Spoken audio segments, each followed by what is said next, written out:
আমরা প্রতিনিয়ত আসলে আমি আপনাকে যদি আমরা প্রত্যেকের সাথে দায়িত্বশীল আচরণ করতে পারি তাহলে হাজার হাজার লিটার এই সমস্ত তেল অবৈধ মজুতদার লিটার এই সমস্ত তেল অবৈধ মজুতদার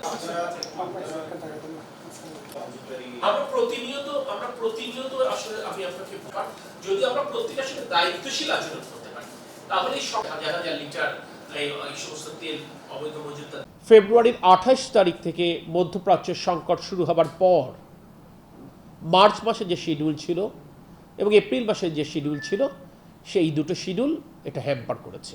আমরা বিকল্প সূত্র থেকে আমরা আমাদের জ্বালানি সংগ্রহ করবার জন্য আমরা চেষ্টা করেছি, সেটা যেমন refined oil as well as আমরা ক্রুড অয়েলও সংগ্রহ করবার চেষ্টা করেছি এবং সেখানে আমরা একটা কার্গো আমরা ক্রয়ও করেছি, যদিও সেটা নির্ধারিত সময়ের মধ্যে তারা সাপ্লাই করতে পারেনি যে কোনো কারণে হোক।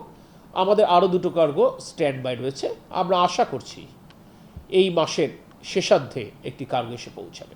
বাংলাদেশের ইতিহাসে সবচাইতে বেশি পরিশোধিত জ্বালানি আমাদের মজুদ রয়েছে।